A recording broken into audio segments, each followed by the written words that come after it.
Hey friend, and welcome back to my channel. If this is your first time, welcome to the channel.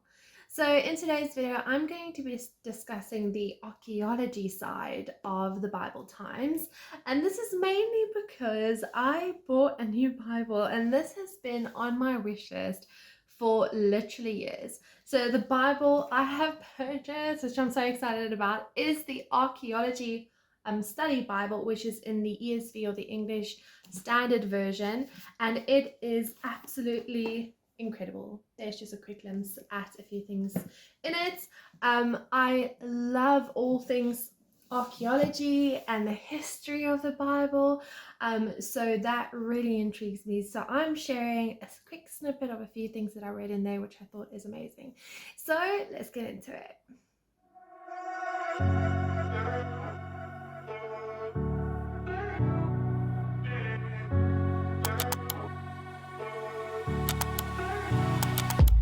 So as mentioned, this is the ESV, so the English Standard Version Bible, the Archeology Study Bible.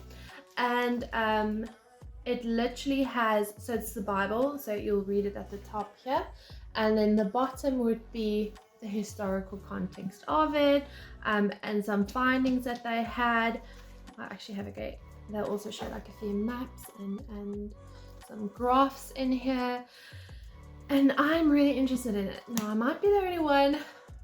I hope I'm not. I hope that you are also interested in it. Because believe me, these are things that we don't know generally, I feel.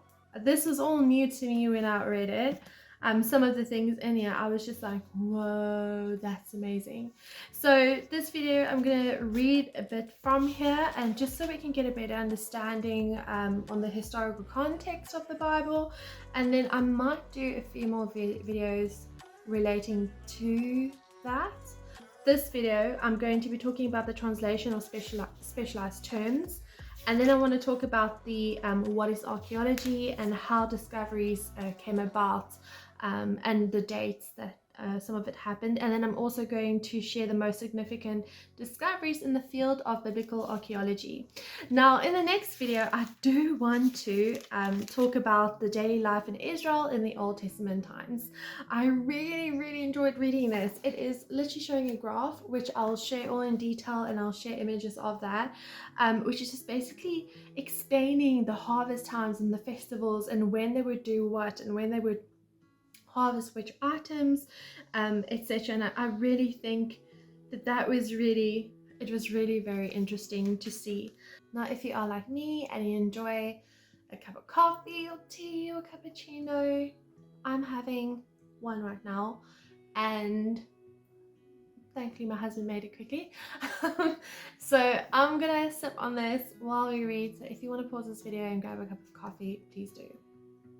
So I think the first thing to note with the translation of specialized terms is where they're talking about here the YHWH. Now, we need to remember that the Bible was originally translated into 3 languages, which was Aramaic, Greek, and Hebrew. Only centuries after has it been translated into more languages, and today we have so many different languages of the Bible, which is amazing. Now, in the original text, they would refer to God as YHWH, and this is because it wasn't meant to be a word that you would pronounce, because it is so incredibly holy. So out of respect, and because it is so holy, you essentially don't even have the authority to call God by his name, because he is so holy, which I really respect. I think that that's really amazing. Now, the YHWH in the ESV, if we look at the ESV translation, and I love the ESV, it's just the English Standard Version translation, this would be translated into Lord. Now, in this specific Bible, it would be Lord in small, well, in capital letters, but just a smaller size of complete capital letters according to the rest of the text size. We see that the YHWH, this is also where the name of God came from, which is also used a lot, which is Jehovah. So basically what they've also done is they try to then add some vowels with it.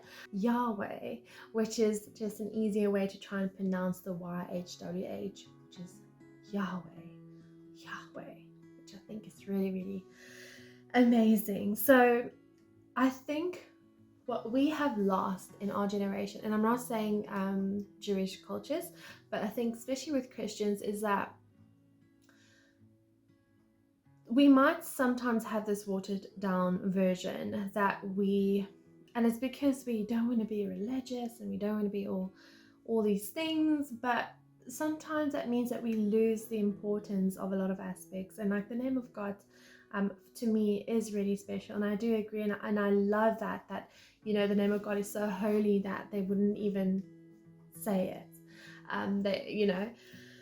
which I think is amazing. Now we know that we use, or I know for me, I talk about God and Lord and Jesus all the time, but I do respect and I do love the fact that it's so holy that in historical context they wouldn't even speak that name out loud because it was so holy. So I really respect that. I really honor that. I think that that's really amazing. Now with that, we can see that the Greek word for Christos, or the Greek word Christos, has been translated consistently as Christ. So although the term originally meant simply anointed among Jews in the New Testament times, it has specifically come to designate the Messiah, the great Savior that God has promised to raise up, which I love that. So I want to talk about slavery. I know that this is something that is a very touchy subject, and I've heard of people who would be like, you know what, they don't like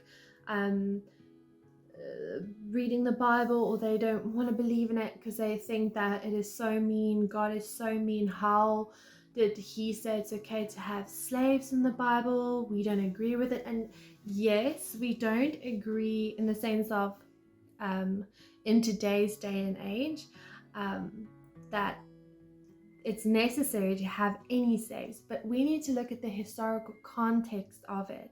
So if you look at the historical context, and the more you learn about it, it was the way of life. I just think it's always funny, like we can so easily want to nitpick at things that they did that was culturally acceptable. This is in the historical context, this was okay, but to us, we can't even fathom how that would be okay. Like, how can that be okay?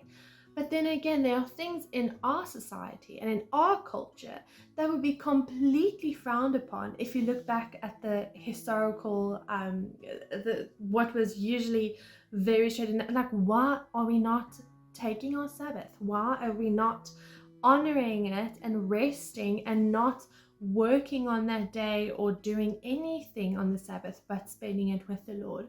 Why are we not doing that as Christians when that was so important and that was literally a commandment? So and to us it's just like, unless you're a Jew, but to us, I mean, you know that you need to rest on the seventh day. You do usually. So Jews would use this on a Saturday. Christians would mainly do this on a Sunday. But actually, if you look back at the scriptures, Archeological Findings, etc., the start of the week is actually on a Sunday, which means that your day of rest or your Sabbath should actually be technically on the Saturday. And I mean, that's also why we actually go to church on the Sunday, because we start the week off with God. But for some other reason, we think that we're ending it with God. But anyway, that's just the nitty-gritties. But it is a personal conviction, it is a personal choice.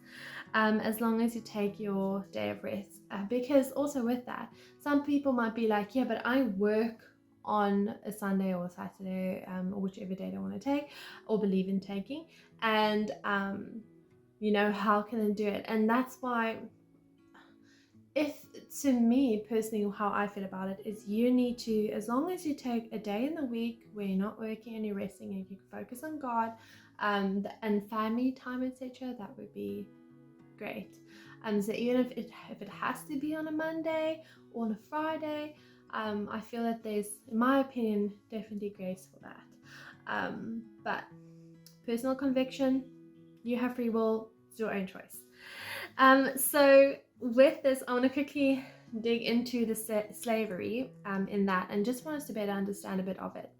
So in the Old Testament, one might enter slavery either voluntarily, example to escape poverty or to pay off a debt, or involuntarily, so this is by birth or being captured in battle or by judicial sentence. Protection for all in servitude in ancient Israel was provided by the Mosaic law, including specific provisions for release from slavery. In the New Testament times, a doulos is often best described as bondservant. That is, someone in the Roman Empire officially bound under contract to serve his master for 7 years, except for those in Caesar's household in Rome who were contracted for 14 years. When the contract expired, the person was freed, given his wage that has been saved by the master, and officially declared a freed man. Now, I'm sorry, but when I read that, and I was like, that would make so much sense, because we know, like in the Bible, about releasing your slaves or your bond servants after 7 years. So I know that it is in the Bible. We've read that, but to me, I did not know that Caesar, for example, would have servants that would do double that amount, 14 years. But then we want to blame Christianity and be like, why is there slavery where literally Caesar or Rome literally did that for double the amount and no one's saying anything? Which is just, yeah, that's not okay. But what I really loved about reading this is the fact that you either entered slavery voluntarily or involuntarily, so by choice or not by choice, obviously. And just the fact that you would be released and that your wages was kept. So the wages that you've made during that time would be given to you when you were released and you were declared a free man. Or woman, which I love that. I think that was, I mean, obviously it wouldn't make any sense to us in today's age, but if you look at the historical context, like, okay, like I get it. Though I wouldn't have wanted any slaves, but I mean, it's each to their own. Now, with the archaeology, I want to go and dig a bit deeper into what archaeology is, and referring it or bringing it back, tying it with the Bible. So one should not expect archaeology to provide a complete picture. By its very nature, it gives only partial information. In Israel, more than 6,000 ancient sites have been surveyed, yet because of the time and expense involved, fewer than 300 of them has been excavated. And of those, less than 50 have received major excavation work. Much of archaeology in the lands of the Bible focuses on sites occupied for hundreds or even thousands of years. The site of Megiddo, which has the occupational remains dating from 5000 BC to the Persian period of the 5th and 4th centuries BC. Such settlements are called tals, from the Arabic and Hebrew tal heap mound, which are artificial mounds. So the first settlers would come to an area and build there, usually for 2 reasons: to defense and dependable source of food and water. And when the first settlement was destroyed by any number of causes, succeeding builders normally built a new settlement directly on top of the previous rubble. After each settlement, the mound would grow higher and this be of greatest strategic value. The goal of the archaeologist is to disassemble in reverse the layers of the tal and then reconstruct the history and culture of people who lived there. In other words, to dig up the story hidden in the mound, basically in reverse. I think that was so interesting. When I read that, I was just like, whoa, like I never, and they actually do include a picture over here. I'm going to try and see if I can actually show you. So do you see that? So that is an example of a mound, and basically they would build on top of that. So this is what they're explaining over here, that once the settlement has been destroyed for whatever reason it was, the next settlers or the next generation of people will then just build on top of that, which is interesting. And that's how that mound would just go higher and higher.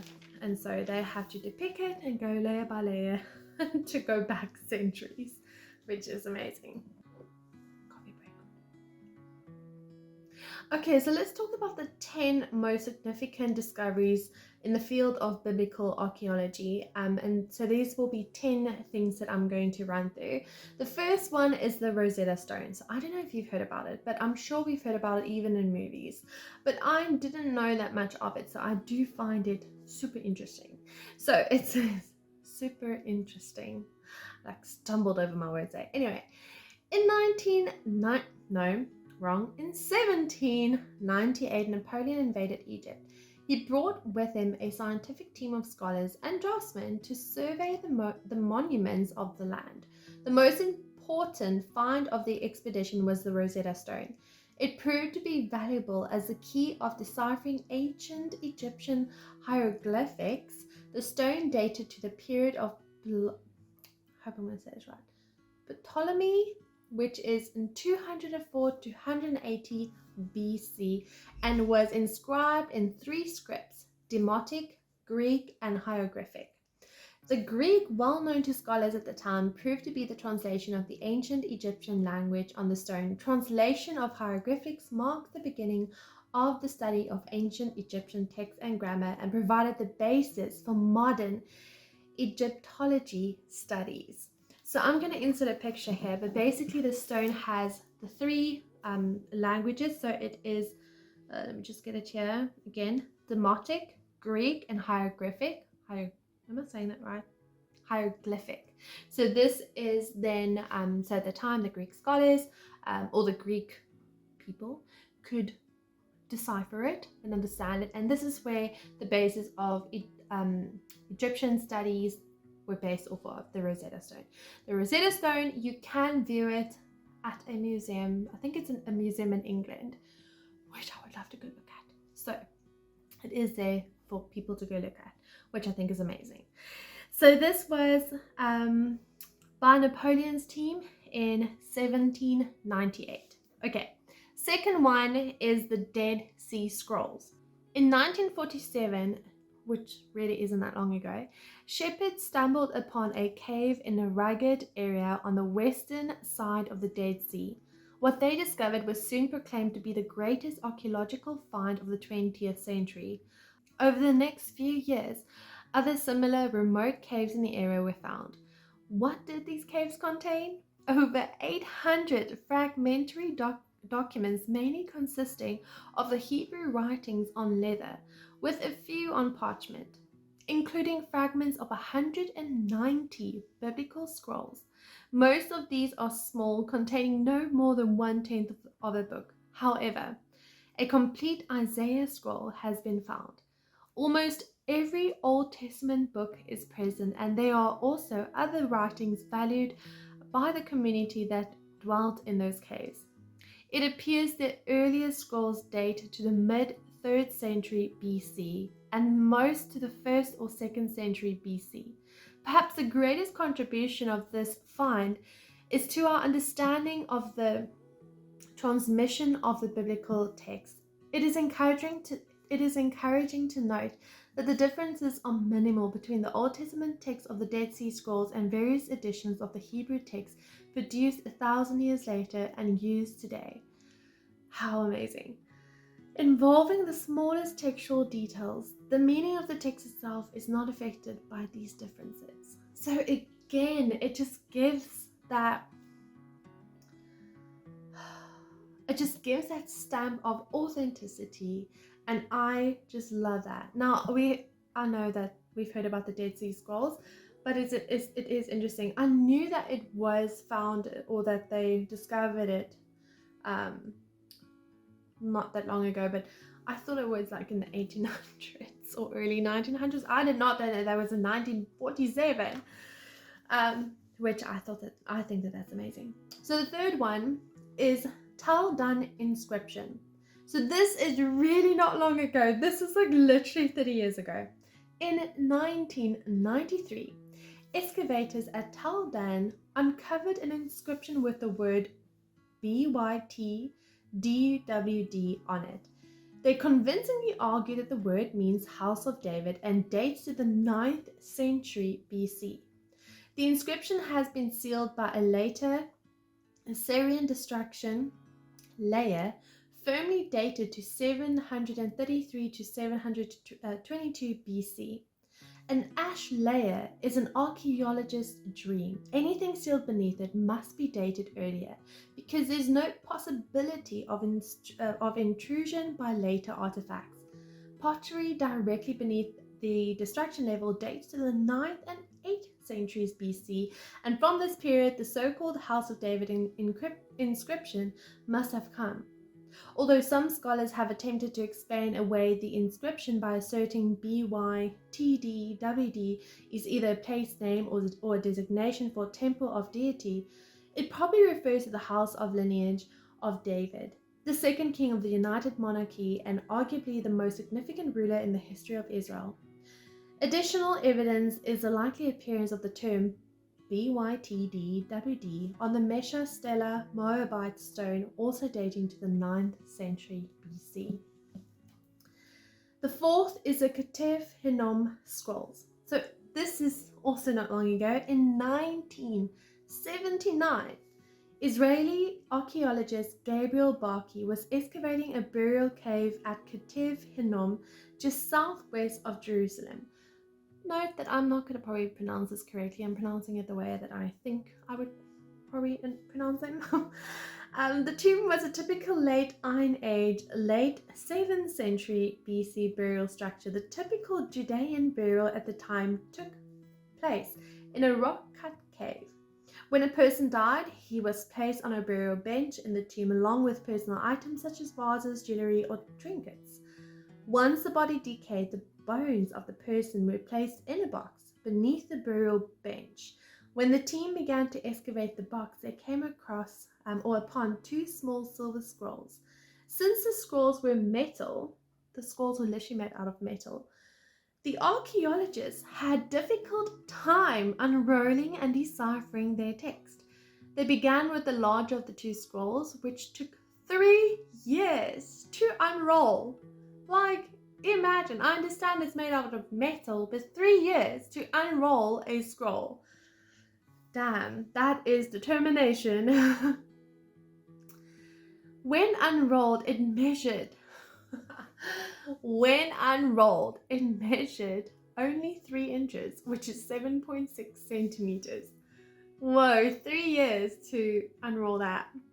When they finished, they noticed the scroll was covered with very delicately etched characters. The first word they were able to decipher was the name Yahweh.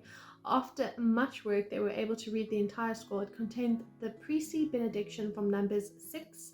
The smaller scroll also contained the benediction from Number 6. It took so long to unroll and decipher the scrolls that the material was not published until 1989. So it was found in 1979, so 10 years later, they only published it. These two scrolls are relatively unknown, but they can be seen today in the Israel Museum in Jerusalem. Oh, that must be amazing to see that. They are the earliest known citations of biblical text in Hebrew. They predate the earliest Dead Sea Scrolls by more than 400 years and are thus helpful in matters of textual criticism. Many authors have argued that the priestly benediction was written after the exile, with its earliest date from the 4th century BC. Now, we have physical examples of the benediction from the late 7th century BC. In addition, the discovery of the two plaques with the same benediction in a buried site underscores the centrality of the priestly benediction to the religion of the Israelites. That's amazing, coffee mate. So the fifth one. The fifth one is the Moabite stone. Don't know if you've heard about it. So in 1868, a missionary in Jerusalem found a stone tablet for sale that appeared to be from ancient times. The sellers broke the tablet into a number of pieces to sell them one at a time to make more money. Fortunately, a copy of the tablet was made prior to the break. This copy is at the Louvre today. It's in the Louvre today. I don't know where that is. I will check it out and pop it in here. On the tablet, it is a text written in Moabite dating to the 9th century BC. It was perhaps a victory stone erected by King Mesha to commemorate his military achievements. The text begins, I am Mesha, son of Chemosh, king of Moab. Prominent in the text is the king's version of a war fought with Israel in 1850 BC, in which Moab revolted against King Jehoram of the northern kingdom of Israel soon after the death of Ahab. Of particular interest in that the Bible records the same incident in 2 Kings 3. The two accounts differ in perspective. Mesha emphasizes his victories over Israel in capturing cities under Israelite control, where the biblical writer, to the contrary, highlights Israel's successful counterattacks against the Moabites. So they both kind of have different, well, definitely the opposite outcome of that battle, or capturing the cities at the time. Number 6 is the Lachish letters. So in the 1930s, J.L. Starkey excavated the site of Lachish. He discovered a layer of debris heavily destroyed and burned with fire at the hands of Babylonians under Nebuchadnezzar in 589 to 588 BC. Starkey unearthed 18 ostraca in the burnt debris of a guard room between the inner and outer gates of the city. An ostracon is an inscription written in ink on pottery sherds. Most of the ostraca were correspondence, although a few were lists of names. The contents of the ostraca were fragmentary, and only a third of them sufficiently preserved to be intelligible. The date of the ostraca is generally immediately prior to the destruction of Lachish by the Babylonians. A number of the letters are written by a man named Hosea to a military commander named Yahosh. The common interpretation is that Hosea was the commander of the fortress outside Lachish, writing to Yahosh, the commander of Lachish. After commentators believe Hosea was the military chief of Lachish and Yahosh a high official in Jerusalem. One of the letters closes with the statement, let my Lord know that we are watching for the signals of Lachish, according to all the indications which my Lord hath given, for we cannot see Ezekah. Hosea was referring to signal fires from one Judean city to another, and the context appears to be Babylonian assault soon to come. Interesting. Number 7 is the Epic of Gilgamesh. In 1872, George Smith announced that he had discovered an Assyrian account of flood among tablets stored in the British Museum from excavators of the mid-7th century BC in Nineveh, called the Epic of Gilgamesh. The story comprises of 12 tablets, with one tablet containing a tale of a great deluge. The hero of the flood, a man named Utnapishtim, relates an episode of Gilgamesh. He explains how the god Ea warned him about an approaching judgment and told him to build a boat to save his life from the water onslaught. As the tale unfolds, the epic in some respects is nearly identical to the biblical narrative of Noah in Genesis 6-9.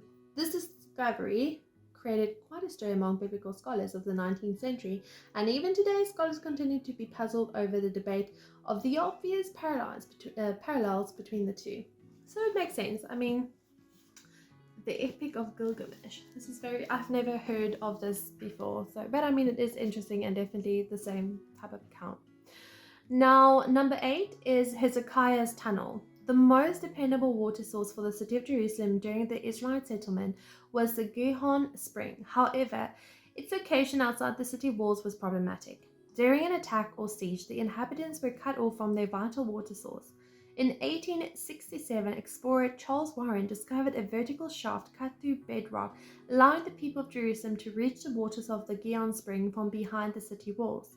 The shaft was probably built originally by the Jebusites and may be how David's soldiers captured the city from them in 2 Samuel 5:6-8. A new water system employing part of the earlier one was built by Hezekiah near the end of the 8th century BC due to an Assyrian military threat. Hezekiah's tunnel sloped gently away from the Gihon spring to allow water to flow from it to the pool of Siloam inside the city walls. Hezekiah's tunnel was cut by two teams digging toward each other from opposite ends. It was not chiseled in a straight line, but was a serpentine due to frequent shifts in terrain. The two teams made adjustments as they drew near each other and heard the picks of the other team. An inscription 20 feet or 6 meters from the Siloam pool has been discovered that describes the meeting of the two cutting teams. Number 9 is Crucified Man at Givat Hamtava. We are well aware of Roman methods of crucifixion of the 1st century AD, not only from written records, but also from the remains of a crucified man discovered at Givat Hamtava. A site just outside Jerusalem, the cross consisted of two parts: the upright bar, called the stipes crucis, and the horizontal bar, called the patibulum. The crucified man was placed with his back over the stripes crucis, and his hands were nailed to the patibulum. According to archaeologists, the nails have been driven through the wrist because the palms could not have supported the man's weight. He was affixed to the cross also by his feet in a way differently from what is commonly thought. The Roman executioner made a crude rectangular frame of wood in which the heels of the victim were pressed.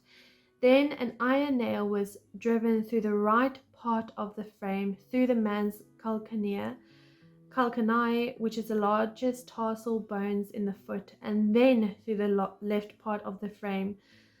The free end of the nail was then bent by hammer blows. This find gives archaeologists further insight into Roman crucifixions. That was just so, and like, the thing is, I've heard of many people talking about how vicious it seemed in biblical times, and how everything was just gruesome, and there were so many wars, and there were so many gruesome deaths and things like that. I mean, if we look at the New Testament and how they used to literally set people alight in the streets and use the fire, they would just literally light up the streets as if there were lamps in the streets, and this would happen often. The thing that we're not understanding is that was things that would happen through the Roman Empire. So these were the Romans that would do this. The crucifixions, that was done by Romans. Even Jesus' crucifixion, we obviously know it was done by Romans.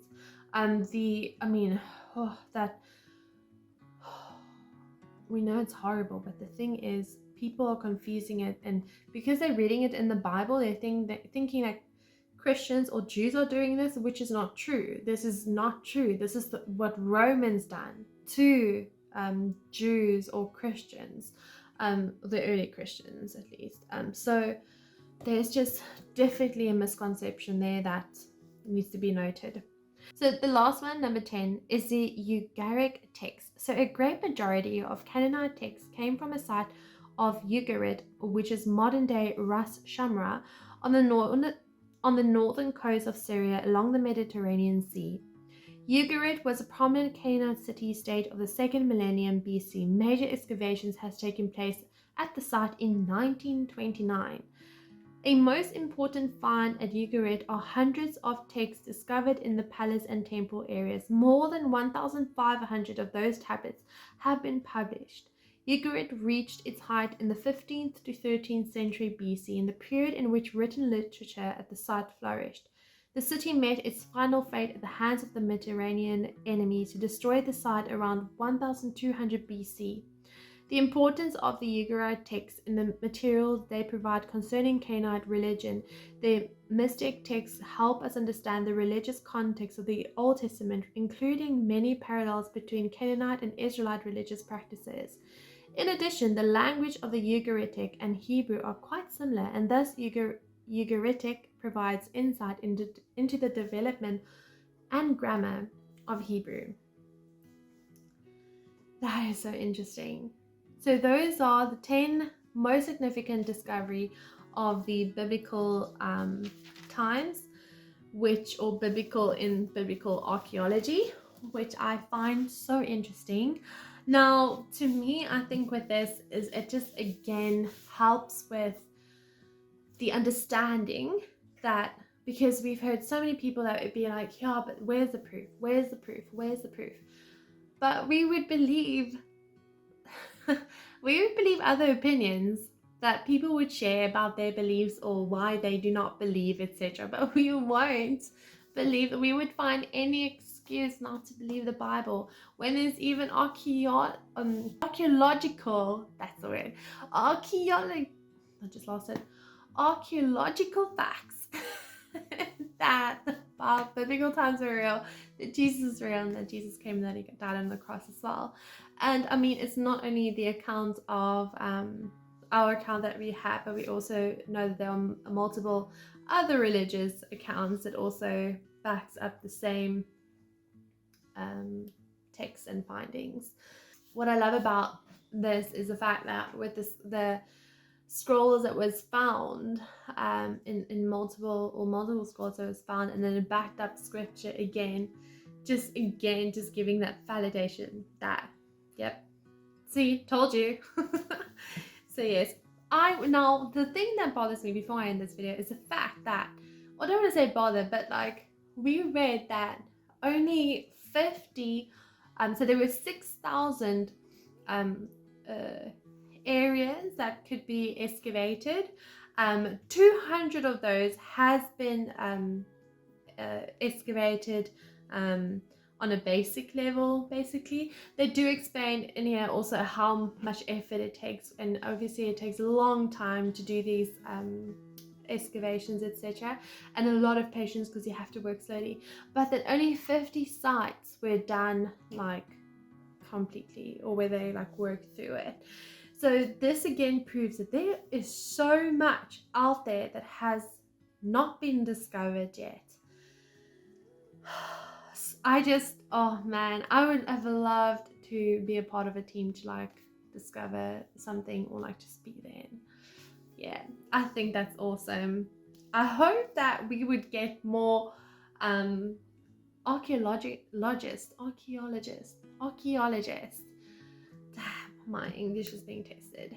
I'm not English, I'm Afrikaans, okay? So, you know, English is my second language. But anyway, to just think of that. Yeah, I hope that there will be more archaeologists in the future, and to help. Also, it takes money as well, so that would be a great way to put money into that, and as a blessing and an offering to help them. I think that would be cool. Anyway, that is it for today's video. I hope that you learned something. I know I definitely learned a lot, which I think is really amazing. So that's it for today's video. I will do next time. I would like to share the video on the Israelites and how they went on to farming and living in those days, etc. And it was really interesting for me to read it, so I'll do that one pretty soon. But that's it for this video. If you have any questions, just let me know. And that's it. I'll see you soon. I pray that God will continue to bless you. Bye. Support this ministry and become a patron and help us reach far and wide to spread the gospel and love of Jesus Christ. It is super easy to sign up. It will literally take you 2 minutes, and you can add an amount that you would like to give each month. Now you can choose between giving $1 a month up until $10 a month. Link in the description below.